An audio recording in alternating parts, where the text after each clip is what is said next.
మన phone contact లో లేని నెంబర్ నుంచి కాల్ వస్తే ఎత్తాలా వద్దా అని 100 సార్లు ఆలోచించాల్సిన పరిస్థితి వచ్చింది. కారణం ఫోన్ లిఫ్ట్ చేయగానే క్రెడిట్ కార్డ్ కావాలా, లోన్ కావాలా, ఫ్లాట్ కావాలా అంటూ ఇలా పదే పదే ఇబ్బందులు పెడుతుంటారు. వద్దనుకుంటుంటే అలాంటి కాల్స్ వస్తూనే ఉంటాయి.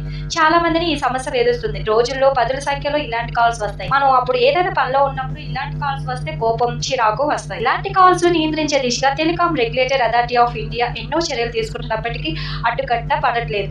అందుకే ఇప్పుడు స్వయంగా కేంద్రం రంగంలోకి దిగింది. వీటికి చెక్ పెట్టేందుకు సిద్ధమైంది. త్వరలోనే దీనికి సంబంధించి కొత్త మార్గదర్శకాలు జారీ చేయండి. Department of telecom communication telecom నియంత్రణ సంస్థ ఇటువంటి కాల్స్ నియంత్రించేందుకు మార్గదర్శకాలు రూపొందించింది.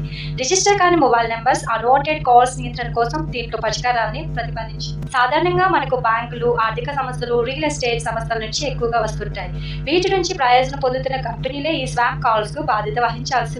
ట్రై మార్గదర్శకాలను ఉల్లంఘిస్తే టెలికాం సంస్థలు భారీ జరిమానాలు ఎదుర్కోవాల్సి వస్తుందని హెచ్చరించింది ట్రై. ఇదే సమయంలో టెలికాం సంస్థలు కాల్స్ గుర్తించేందుకు వీలుగా వాటి ఐడెంటిటీ వెల్లడించాల్సి వస్తుంది.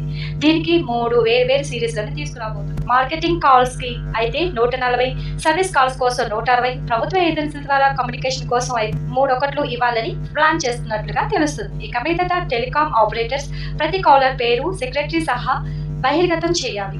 దీంతో కస్టమర్లు వారికి వచ్చే ఫోన్ కాల్స్ ను లిఫ్ట్ చేయాలా వద్దా అని నిర్ణయించుకుంటారు.